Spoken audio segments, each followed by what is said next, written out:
Hello, and thank you for joining us at THV 11 News at noon. I am Hoyt in for Journey Taylor. Here are some of the headlines that we've got for you as we head into the afternoon. A suspect in custody right now following a frantic manhunt across Atlanta. What we know about the shooting that killed one person and left 4 others hurt inside a medical facility that is less than 2 minutes away. And for years, women suffering from debilitating effects of menopause had very few treatment options. But times are changing. At 12:18, we're going to share more on the breakthroughs helping women live better lives. A star-studded cast battles it out on the sands in a sci-fi sequel, and a film icon receives an elite French honor. We're going to dish on the details in our entertainment update. That is just ahead. But weather changes are coming here to Central Arkansas. Meteorologist Nathan Scott back with us here at noon. How you doing, bud? Good afternoon, Rolly. We start off the day with plenty of sun, but that sunshine is fading away as clouds are on the increase. You can see it here on visible satellite. The temperatures are on the warm side. 77 right now in Little Rock, 73 in Arkadelphia, 72 in Clinton, 76 in Stuttgart, only to the 60s in Fayetteville and Fort Smith because the clouds arrived there sooner. And there's the rain marching its way in here from Oklahoma. A few bolts of lightning showing up into parts of Oklahoma. That rain has already made its way into Fayetteville and Rogers, and this is where the rain is going to be primarily staying through the course of the afternoon. It'll be hiking its way through north central Arkansas, north Arkansas. It will get close to parts of the metro, but I think most of us in central Arkansas will stay dry. We'll see the clouds on the increase and temperatures today topping out into the upper 70s to lower 80s. Area wide. The chance of shower storms do go up after sunset tonight. And once we start to see the chance of rain, it's going to be sticking around. We got an unsettled weather pattern to talk about over the next several days, including the weekend, and also a true taste of summer. More on that hot and humid forecast coming up. He will be charged and stand trial for his crimes. These are some of the authorities in brass in Atlanta right now investigating Wednesday's shooting that killed one person and left 4 more people hospitalized, all when a gunman opened fire in a waiting room of a medical office. We're going to get an update on the noon hour details in just a moment for you, but also there's been new details released about outrage in a rural part of Oklahoma after a registered sex offender about to stand trial killed a mother and 5 teenagers on Monday. Law enforcement releasing details yesterday. They say Jesse McFadden killed himself after shooting the victims in the head. Family of the victims are questioning why McFadden earned early release from prison on a 20-year sentence with new charges scheduled to send him to trial earlier this week. Well, the Trump immigration rules set to expire soon. The White House is touting a deal with Mexico that will allow some non-Mexican migrants to be deported back to that country.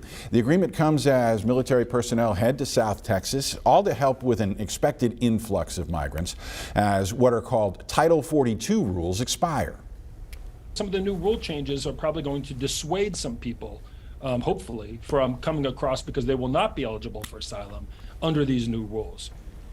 Other details: border crossers who come into the U.S. illegally face a 5-year ban on re-entry and could face jail time if they're caught. Former President Donald Trump's criminal case in Manhattan will have its second public hearing today. Lawyers set to argue over whether Trump should be limited in what he can say publicly about the evidence against him. The Republican presidential candidate will not be in attendance. Last month, he pleaded not guilty to 34 felony counts of falsifying business records.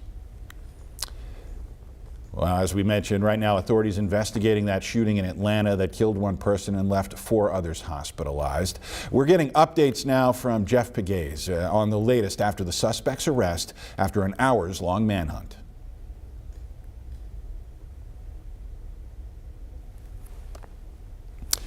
Okay, we're still having problems getting that update in. We're moving on here. Police are crediting camera technology for making a quick arrest in a deadly hit and run in Pine Bluff. It happened around 9 o'clock last night at 24th Ave and Olive Streets. Witnesses alerted police that someone driving a red truck had killed a pedestrian. So officers then used the city's flock camera system to find the suspect's vehicle. 61-year-old Farrell Cousin is now facing second-degree murder charges. As of this morning, police still trying to inform the victim's family before identifying that person. It goes down as the 7th homicide in Pine Bluff in 2023. And as we've been reporting too often lately, people aren't slowing down or paying close enough attention out there on the roads, and it's leading to an uptick in car crashes. Determining what caused those crashes and who's at fault can be a big challenge. As THV 11's Frederick Price shows us, there's a dedicated team of officers in Little Rock responsible for just that. The traffic along 8th and Chester Wednesday is flowing smoothly. But one night at the intersection of Park and Daisy Bates, a much different story. But nationwide, fatal accidents are going back up in America and definitely in Arkansas. Kyle Henson is a patrol officer with LRPD. He says Arkansas ranks the 3rd highest when it comes to fatal accidents in the country.